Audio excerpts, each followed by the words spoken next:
क्षं कुन्देन्दुशङ्खदशनं शिशुरूपवेशम् इन्द्रादिदेवगणवन्दितपादपीठम् वृन्दावनालयमहं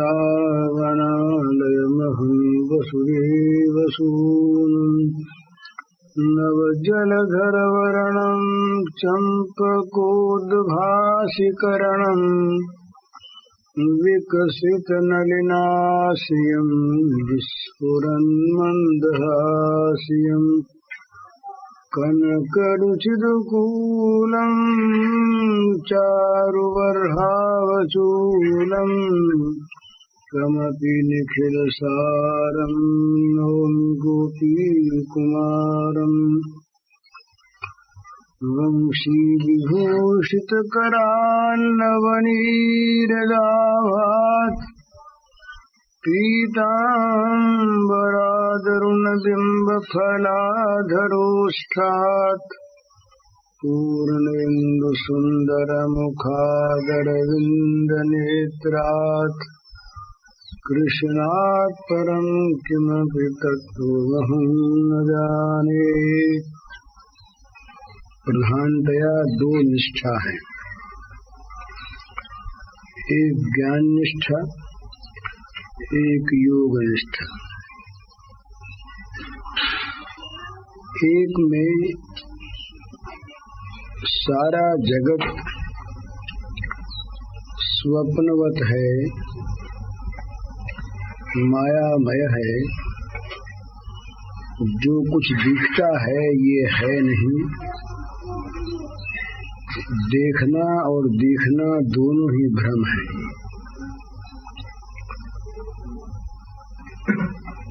तो यहाँ ये जो अलग मैंपन है, मैं ये हूँ, ये दृश्य को लेकर के ही है। तो इस साधना में मैं को मिटा देना है। दूसरी साधना वो कुछ सरल है, फल वही है, उसमें इस मैं को मिटाना नहीं है, मैं को भगवान का दास बना देना है। या तो मैं मेरा रहे नहीं, और या मैं भगवान का दास और भगवान के चरण कमल ही मेरे ये रहे। मैं दासत्व में परिणत हो जाए और मेरा ममता केवल भगवान के चरणों में रहे। कै ममता कर राम सो, कै ममता पर हेल। तो दोनों में ही एक बात है, जगत के मोह का, जगत के हमारी दृष्टि में समझे हुए, जाने हुए, कल्पना किए हुए हानि लाभ का परित्याग करना पड़ता है। जहाँ जगत मायामय है, कल्पनामय है, स्वप्न के दृश्यवत है, वहाँ तो जगत का हानि लाभ कुछ है ही नहीं। जगत भगवद रूप है। और जहाँ हम भगवान के दास हैं, वहाँ हमारा जो कुछ भी होता है सारा विधान भगवान करते हैं। भगवान मंगलमय हैं, मंगल विधान करते हैं। इसलिए वो जो कुछ करते हैं वही ठीक है। अपनी दृष्टि से हानि लाभ का कोई प्रश्न रह नहीं जाता भक्त के लिए, दास के लिए। दास जो है वो तो भगवान के अनुगत है, अपने स्वामी के, प्रभु के अनुगत है। प्रभु उसके लिए जो व्यवस्था करेंगे वही व्यवस्था उसके लिए उचित और लाभजनक है। भगवान की हुई व्यवस्था से पृथक किसी और व्यवस्था की कल्पना उसके मन में नहीं आ सकती।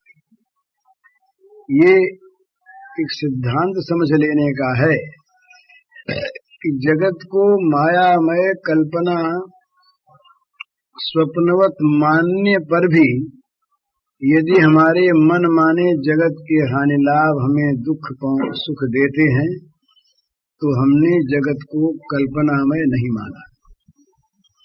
और भगवान के दास होने पर भी हम यदि मनमाना अपना हानि लाभ समझते हैं और उसे प्राप्त या अप्राप्त करना चाहते हैं, तब भी हम भगवान के दास नहीं हुए। दास्य भक्ति में सबसे बड़ी समझने की चीज है समर्पण। दास्य भक्ति में सेवक का समर्पण है भगवान के प्रति। किस लिए? सेवा के लिए। भगवान की सेवा ही उसका स्वार्थ है, भगवान की सेवा ही उसका कर्तव्य है। भगवान की सेवा के अतिरिक्त किसी और लाभ की कल्पना उसके मन में नहीं है। यदि कभी सेवक के मन में अपने लाभ की कोई अलग कल्पना हो जाए, भाई इतनी मैं सेवा करता हूं, मुझे क्या मिलेगा, इस सेवा से मुझे क्या लाभ हुआ, इससे तो मेरे अमुक स्वार्थ में नुकसान हो गया, अमुक काम मेरा नहीं बना, इस प्रकार की अपने को लेकर अलग जहाँ कल्पना होती है वहाँ सेवामय जीवन नहीं है। सेवक के लिए तो बस एक ही बात है, सेवा कैसे बने। चिंता यदि कभी होती है तो सेवा में त्रुटि न हो जाए इस बात की होती है। चिंता यदि कभी होती है तो सेवा में त्रुटि हो गई ये समझकर होती है। अपना लाभ सेवा के सिवा कोई दूसरा भी है ये कल्पना उसके मन में नहीं होती। इसीलिए प्रहलाद ने भगवान से कहा कि भगवान, सेवा के बदले में सेवक को आप कुछ देना चाहते हैं, तो ये क्या बात है। सेवक यदि सेवा की उसे वृद्धि मिले, सेवा में और अधिक अधिकार मिले, सेवा करने की और शक्ति मिले, सेवा करने का और बल मिले, ये तो ठीक है। पर किसी और चीज से, किसी और वस्तु से सेवक का स्वार्थ सधता हो, ऐसी बात यदि सेवक के मन में है तो सेवक ने केवल सेवा को ही अपना स्वार्थ नहीं माना, केवल सेवा को ही अपना जीवन नहीं माना। उसके जीवन में सेवा के अतिरिक्त किसी अन्य वस्तु का महत्व भी है, अन्य वस्तु की उसे आवश्यकता भी है, और वो अन्य वस्तु चूंकि वो सेवा ही करता है तो सेवा के बदले में प्राप्त करना चाहता है। वो रोटी खाए आपत्ति नहीं, पर रोटी इसलिए खाए कि सेवा करने की शक्ति मिलेगी। स्वाद के लिए, सेवा रहित जीवन बिताने के लिए शरीर की भोगार्थ शक्ति प्राप्त करने के लिए वो भोजन ही करे। सेवक का भोजन, शयन, संसारिक कार्य, पारमार्थिक कार्य जो कुछ भी वो करता है वो सब सेवा के अंगभूत करता है। तो यदि हमने जगत को मायामय स्वप्नवत माना तब जगत इस रूप में नहीं रहता, अतएव जगत के हानि लाभ का हम पर असर नहीं होना चाहिए। और हम यदि भगवान के दास हो गए तब भी हम पर जगत के हानि लाभ का असर नहीं होना चाहिए, क्योंकि हमारा स्वार्थ तो, हमारा जीवन तो सेवा है, इसके सिवा किसी और हानि लाभ को सेवक जानता नहीं। हानि लाभ यदि और कोई होते हैं तो वो प्रभु के संकेत से, प्रभु के विधान से, प्रभु के मंगलमय नियंत्रण में होते हैं और उनको प्रभु ही जानते हैं। कब क्या होना चाहिए, कब क्या नहीं होना चाहिए, उस सेवक के लिए ये बात सेवक सोचने की शक्ति और समय नहीं देखता, क्योंकि जितना समय वो अपने लिए सोचेगा उतना समय सेवा से वंचित होगा। जितनी बात वो अपने लिए सोचेगा उतनी बात सेवा की बात सोचने से अलग होगी, तो जीवन सेवामय उसका नहीं रहा। हनुमान जी के लिए ये बात आती है कि हनुमान जी को अपने बल तक की स्मृति नहीं रहती थी। वो केवल एक ही बात सोचते थे, राम की सेवा कैसे हो, राम की सेवा कब हो। राम की सेवा ही उनके जीवन का सहज स्वभाव था। ये समझ लेना चाहिए कि सेवक यदि अपने लिए कोई अलग काम करेगा, अपने लिए सेवा का अंगभूत न बनाकर, तो उतना समय सेवा में से निकलेगा ना। उतना समय काहे से आएगा और कहां से आएगा, उतना समय सेवा से निकलेगा। और सेवक जब अपने मन में सेवा के अंगभूत न बनाकर किसी अपने लिए और बात को सोचेगा, तो उतनी देर तक सोचने वाला मन सेवा से वंचित रहेगा ना। तो सेवा से रहित समय और सेवा से रहित मन सेवक को सहन नहीं होता। इसलिए सेवक के मन में अपने हानि लाभ की चिंता नहीं रहती। वो अनन्य भाग और योगक्षेमम वहाम्यहम्, ये दोनों साथ रहते हैं।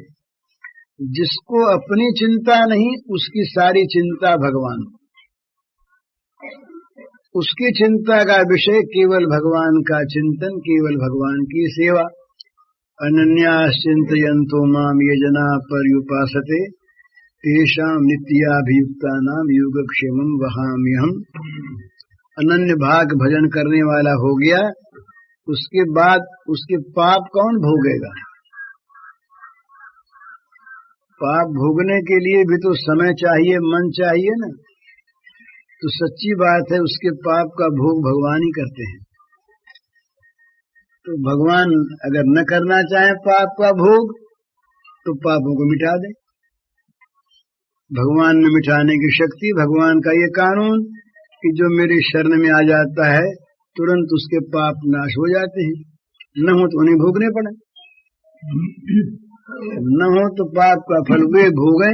इसलिए मिटा उठा कर उसके पापों को आप भी नहीं भोगते, उसको भी नहीं भुगतवाते।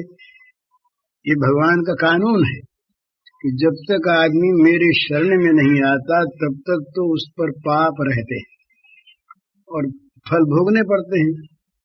जिस क्षण मेरे शरण में आ गया उसी क्षण ये नियम है कि उस शरण की महत्ता है कि सारे पाप उसके नष्ट हो जाते हैं। सन्मुख होय जीव मोय जबहि, कोटि जन्म अघनासहि तबहि।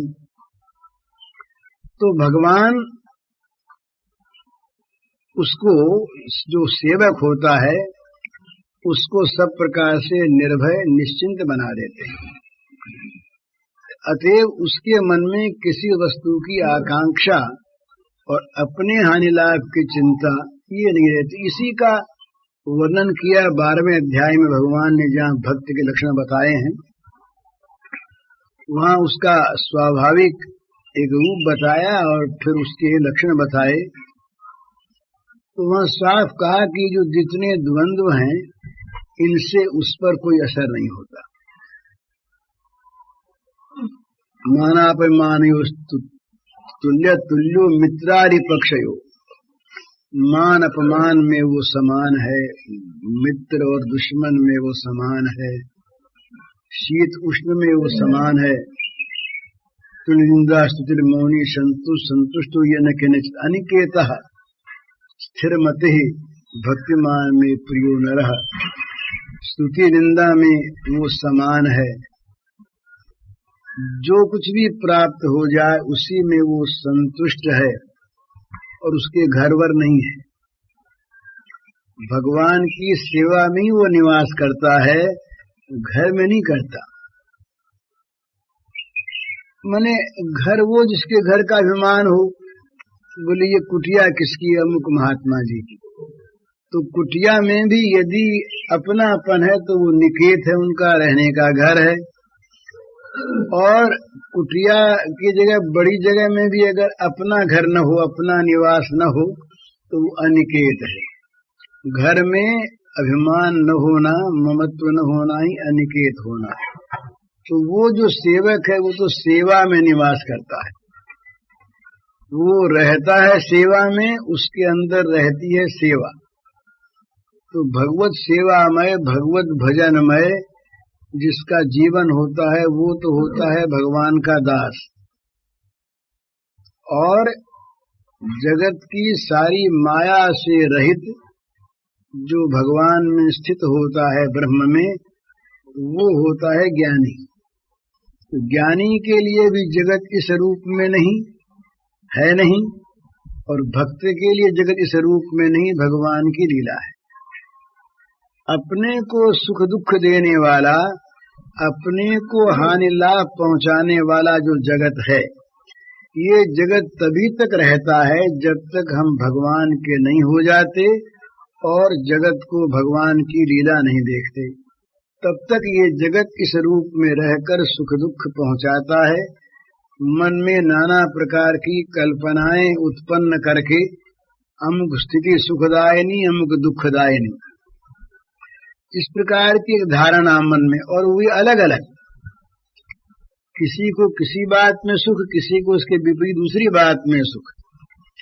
ये कल्पनाएं सारी करके आदमी नित्य नित्य दुखी रहता है, अशांत रहता है, व्याकुल रहता है, चिंतित रहता है, विषाद और भय से सना रहता है। इसलिए या तो इस जगत को जगत का अभाव कर दें माया समझकर, समझा जाए तो, और या अपने को भगवान के अर्पित करके भगवान का दास बना लें। या तो अहम रहे नहीं, और रहे तो भगवान का दास बनकर रहे। या तो ममता की कोई वस्तु रहे नहीं, और रहे तो भगवान के चरणार बिंद ही में ममता सारी आ जाए। ये दो निष्ठा है। इनमें से जिसकी रुचि जो जिसमें हो वो करे, परंतु जगत के दुखों से यदि बचना चाहते हैं, शांति चाहते हैं, तो ये जगत के पदार्थों से, अवस्थाओं से कभी न मिली है न मिलेगी। हम कितनी चेष्टा करें, लौकिक, पारलौकिक, व्यष्टिगत या समष्टिगत, लौकिक पदार्थों से, स्थितियों से जहां सुख शांति हम प्राप्त करना चाहेंगे, तो वहां निराशा ही होगी। कभी भी किसी को आज तक लौकिक स्थितियों से, अवस्थाओं से, पदार्थों से न शांति मिली है न मिल सकती है। भगवान ने शांति के कई उपाय बताए। विहाय कामान यः सर्वान् उमा शरति निष्पृह निर्ममो निरहंकार स शांतिमधिगच्छति। शांति प्राप्त करना हो तो ये उपाय करने चाहिए। शांति को कौन प्राप्त होता है? तो भगवान ने कहा कि सारी कामनाओं को जो छोड़ देता है, स्पृहा अपेक्षा जिसके मन में नहीं रहती, जो निरपेक्ष विचरता है, जिसके मन में ममता नहीं और जिसके मन में अहंकार नहीं, अहंकार और ममता से रहित निष्प्रिय निष्काम पुरुष शांति को प्राप्त कर सकता है।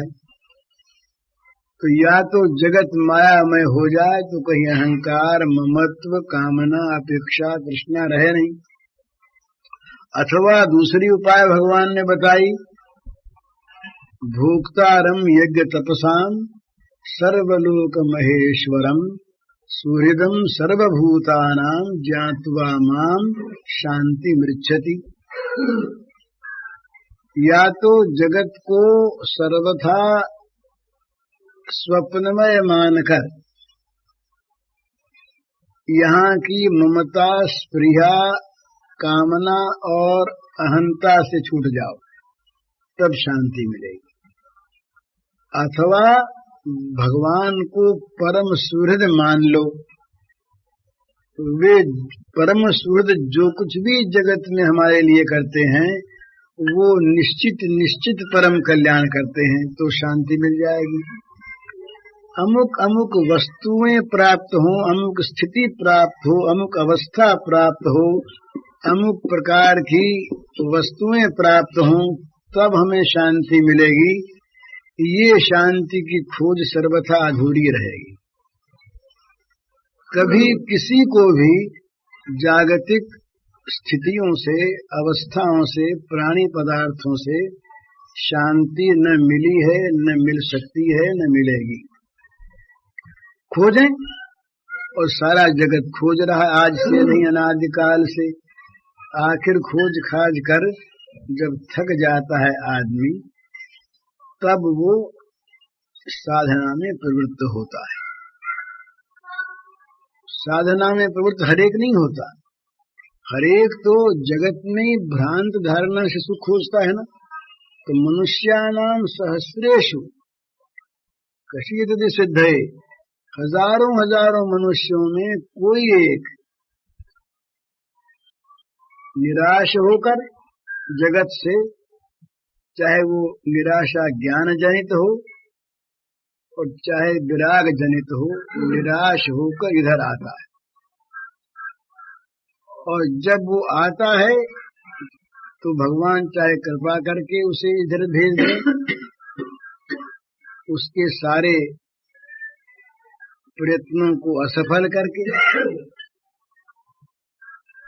और चाहे वो अपनी इच्छा से, अपने मन से विवेक का आश्रय करके इधर आ जाए।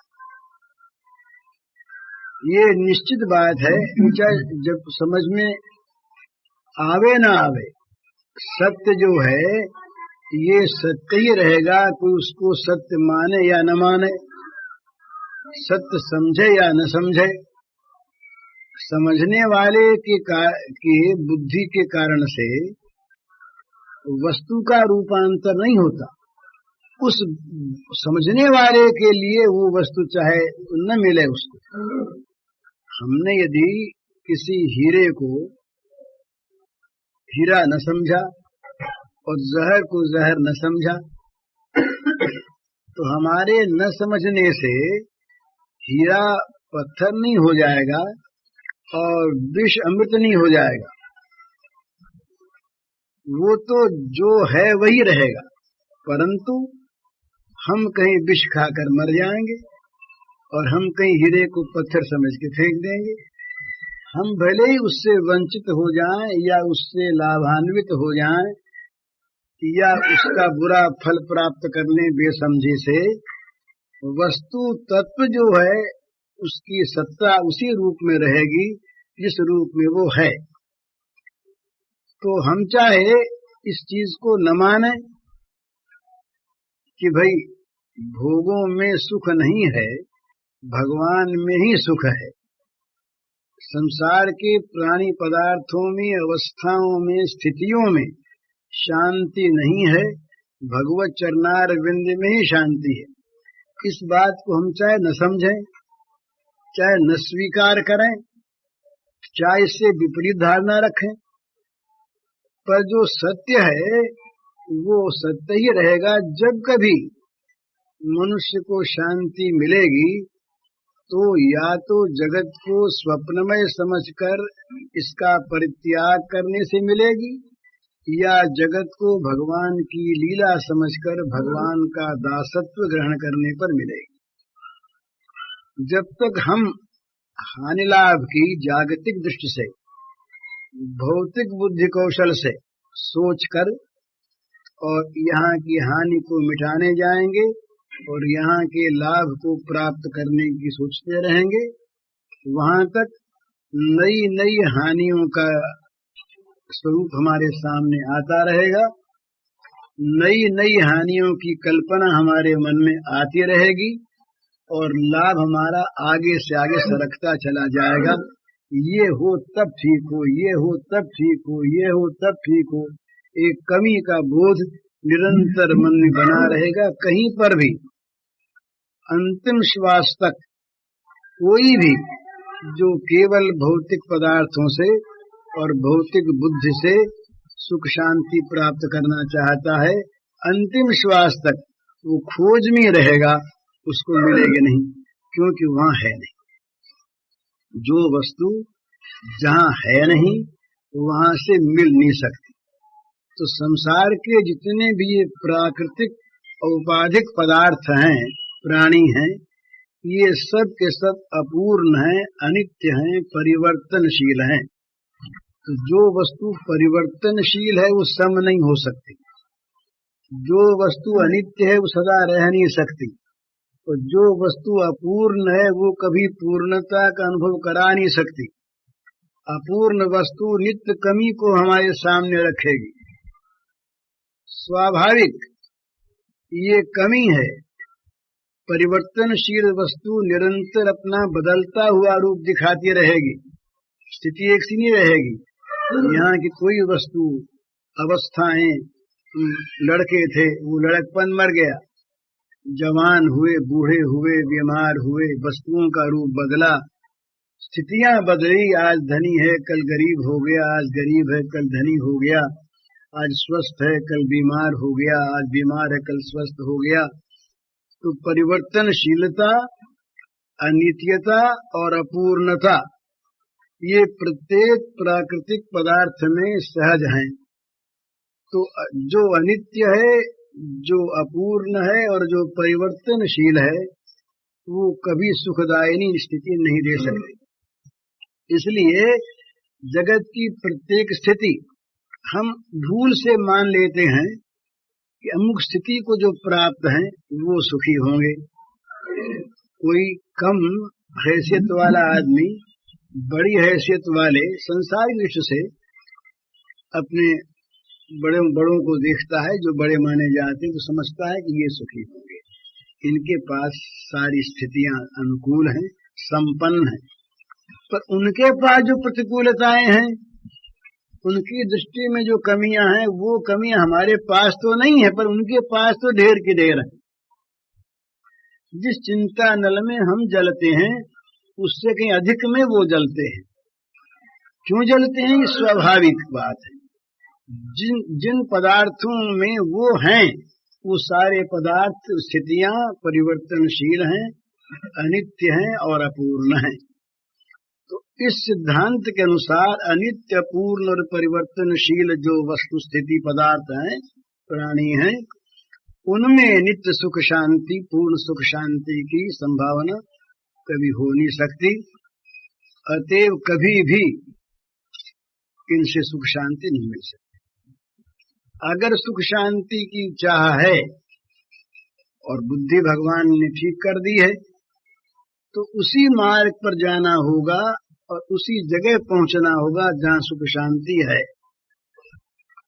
हम न माने न चलें तो इससे वो न तो मार्ग दूसरा बदल देगा और न वो वस्तु स्थिति बदलेगी। जैसी जो है वैसी रहेगी, हम वंचित रह जाएंगे।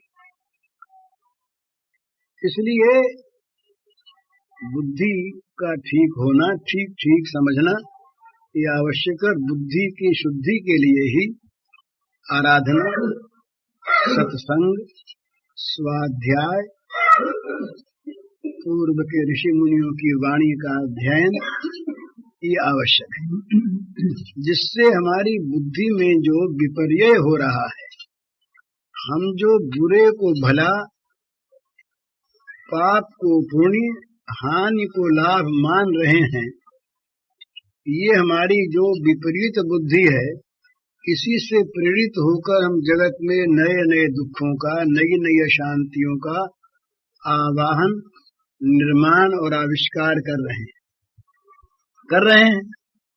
और इसमें हम अच्छा समझते हैं, तभी करते, नहीं तो क्यों करते।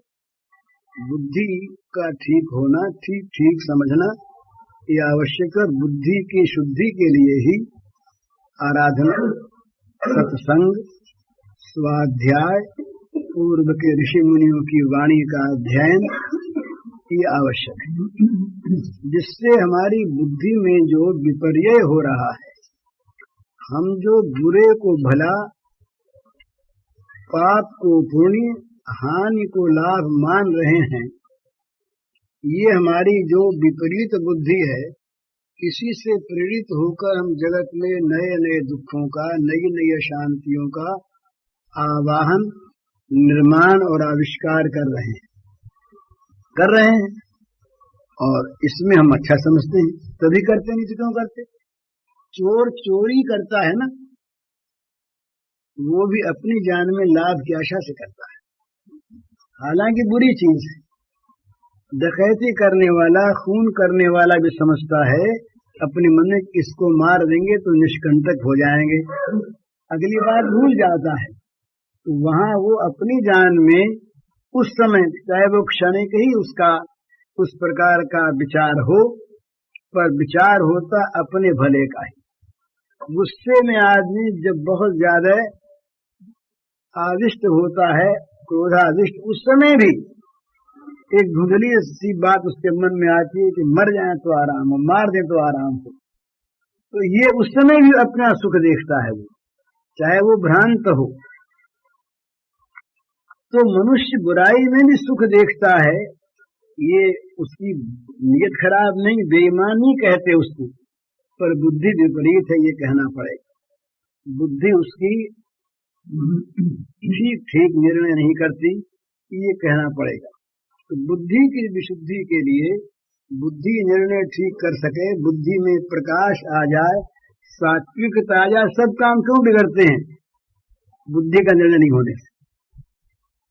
बुद्धि का निर्णय अगर ठीक हो जाए तो सब काम ठीक हो जाए। बुद्धि का निर्णय ठीक न होने से ही काम बिगड़ते हैं। बुद्धि का निर्णय ठीक क्यों नहीं होता? कि बुद्धि सात्विक नहीं है। बुद्धि ठीक स्थान पर जमकर उसका ठीक उसकी मीमांसा नहीं कर पाती। बुद्धि व्यभिचारिणी बुद्धि है, निश्चयात्मिका नहीं। निश्चयात्मिका बुद्धि गीता में कहते हैं एक होती है, और जहां जब लगती है ठीक उस एक में लग के ठीक निर्णय पर पहुंच जाती है। बुद्धिं तु सारथिं विद्धि, जीवन रथ का संचालन करने वाली बुद्धि है। बुद्धि अब जहां जाना है उस चीज को न देखकर, और स्टेशन जाना भूल जाए सारथी कहाँ जाना है, या 20 चीज सामने आ जाए, वहां जाए कि वहां जाए, तो पहुंचेगा कैसे? तो निश्चयात्मक होना चाहिए बुद्धि को। तो बुद्धि निश्चयात्मिका होती है तो ठीक निर्णय करने वाली होती है। निश्चयात्मिका बुद्धि कब होती है? जब सात्विकी होती है, जब उसमें ठीक प्रकाश आता है, जब वो धुंधली नहीं होती, तमसाच्छन्न नहीं होती। तामसी बुद्धि जो है अंधकाराच्छन्न, उसका निर्णय उल्टा होता है। अधर्मम धर्ममित्या मन्यते तमसावृता सर्वार्थान विपरीतांश्च बुद्धि सा पार्थ तामसी। तो तामसी बुद्धि ये मनुष्य को गिराती है। तामसी बुद्धि अमुक में हो अमुक में न हो सो बात नहीं है। जिसकी भी वृत्ति अधिक विषयादिष्ट है, जिसका मन अधिक विषयासक्त है, उसकी बुद्धि तामसी हो जाएगी। क्योंकि ये विषय चिंतन, आसक्ति, कामना, क्रोध, सम्मोह, स्मृति भ्रष्ट करके बुद्धि का नाश करता है। ये क्रम है। विषयों का चिंतन, चिंतन से आसक्ति, आसक्ति से कामना, कामना से क्रोध या लोभ, क्रोध या लोभ से स्मृतिभ्रंश, स्मृतिभ्रंश सम्मोह, सम्मोह से स्मृतिनाश, स्मृतिनाश से बुद्धिनाश। ये भगवान ने गीता में क्रम बताया। ध्यायतो विषयान् पुंसः संगस्तेषु विजायते, संगात् संजायते कामः, कामात् क्रोधो विजायते, क्रोधात् भवति सम्मोहः, सम्मोहात् स्मृति विभ्रम, स्मृतिभ्रंशात् बुद्धिनाशो, बुद्धिनाशात् प्रणश्यति। बोले भाई क्या करें, बुद्धि मारी गई थी, बुद्धि नष्ट हो गई, सर्वनाश हो गया। सर्वनाश का मूल बुद्धिनाश, बुद्धिनाश का कारण स्मृतिभ्रंश, स्मृति भ्रष्ट होने का कारण सम्मोह, सम्मोह का कारण क्रोध या लोभ, क्रोध या लोभ का कारण कामना, कामना का कारण विषयासक्ति, और विषयासक्ति का कारण विषय चिंतन। तो विषय चिंतन जितना अधिक मनुष्य के होता रहेगा, उतना ही अधिक उसकी बुद्धि भ्रंश होने की संभावना रहेगी। विषय चिंतन के बदले में भगवत चिंतन हो, बस यही साधना यहीं से आरंभ है। विषय चिंतन के बदले में भगवत चिंतन होने लगे, भोगों की स्मृति के बदले भगवान की स्मृति होने लगे, भोगों की चिंता के बदले में स्मृति न होने की चिंता होने लगे, भोगों में लगने वाला मन भगवान में लगने लगे। इस प्रकार की स्थिति हो जाए उसका नाम साधन प्राप्त पुरुष की स्थिति है। और इसमें जो लगना है ये साधना का प्रारंभ है, इसमें लगना ही होगा कभी न कभी, आज नहीं तो इस जीवन में लगे, 10 वर्ष के बाद, 20 वर्ष के बाद, जब कभी जीवन में सुख शांति की सच्ची चाह होगी, इधर मुड़ना ही पड़ेगा। कोई नान्य पंथा विद्यते, वो दूसरा कोई पंथ है ही नहीं, रास्ता है ही नहीं, इसके सिवा इधर आना ही पड़ेगा, इसके सिवा कोई मार्ग नहीं, इधर आए बिना काम चलेगा ही नहीं।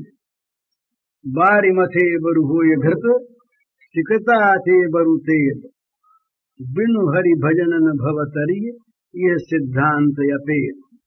जल में से, जल के मंथन से क्या घृत निकल आवे है, नहीं निकलेगा नहीं, और बालू के पेरने से चाहे तेल निकल आवे, परंतु बिना भजन के भव सागर से तरना होगा ही नहीं। तो जिसको भी सुख शांति की चाह होगी उसको अंत में, आज नहीं कल, वर्षों बाद या दूसरे तीसरे जीवन में या हजारों जीवन के बाद इस तरफ बाध्य होकर आना ही पड़ेगा, दूसरा कोई मार्ग नहीं। आज आ जाए बुद्धिमत्ता है, इसी जीवन में सफलता मिल जाएगी, ये अपेक्षित नहीं है प्रारब्ध के। भगवत प्राप्ति का जो सुख है ये प्रारब्ध जनित नहीं है, प्रारब्ध इसमें बाधक भी नहीं हो सकता अगर प्रबल इच्छा हो तो, क्योंकि ये इच्छा जनित है ना। भगवत प्राप्ति है इच्छा का फल और भोग प्राप्ति है कर्म का फल। भोग में कर्म की अपेक्षा है, कर्म यदि न हो तो उस प्रकार का भोग नहीं मिलेगा। पर भगवान की प्राप्ति इच्छा से होती, इच्छा प्रबल हो जाए तो कर्म कुछ भी रहे, कोई कर्म बाधक नहीं होता उसमें, क्योंकि वो इच्छा की वस्तु है, अपनी वस्तु है अपने पास, इच्छा करने पर ही मिलती है। भोग तो है नहीं, भोग तो है नहीं, वो तो उसके लिए तो कर्म चाहिए। पर भगवान तो हैं, नित्य हैं, सत्य हैं, सदा साथ हैं, सबके साथ हैं, सब समय हैं, सर्वत्र हैं। इसलिए भगवत प्राप्ति इच्छा जनित होने के कारण से अभी हो सकती है। तो चाहे हम आज कर लें और चाहे 1000 वर्ष के बाद करें, चाहे न करें, जब कभी करनी होगी तो बस इस मार्ग पर आना पड़ेगा। तो उस मार्ग के 2 स्वरूप हैं, या तो जगत स्वप्नवत अलीक है और या जगत भगवान से भरा है। या तो जगत को स्वप्नवत मानकर इसमें केवल व्यावहारिक क्षेत्र में अनासक्त होकर काम करें, और या जगत को भगवान का लीला क्षेत्र मानकर लीला में भगवान के सेवक बनकर प्रत्येक कार्य उनकी सेवा का करें।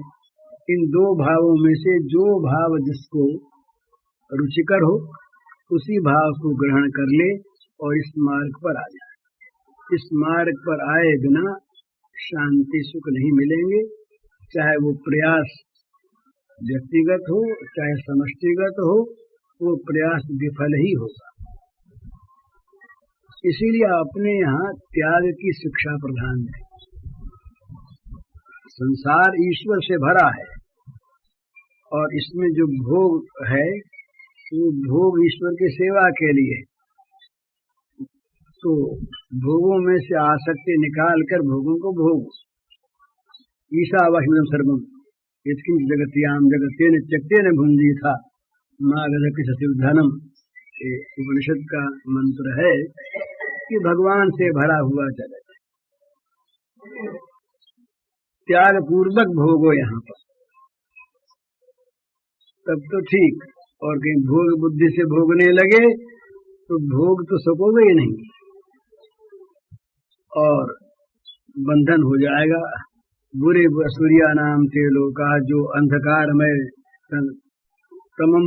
तमोमय जो योनियां और लोग उनमें जाना पड़ेगा। ये मनुष्य जीवन की बड़ी भारी असफलता होगी। इसलिए मनुष्य जीवन का वास्तविक काम है उसी में लगना और उसी को करना चाहिए। पूज्य श्री भाई जी ने यह प्रवचन गीता वाटिका गोरखपुर में 6/8/1958 सोमवार को दिया था। इसका शीर्षक है बुद्धि से ठीक ठीक निर्णय करें और इसका कैसेट संख्या है 87।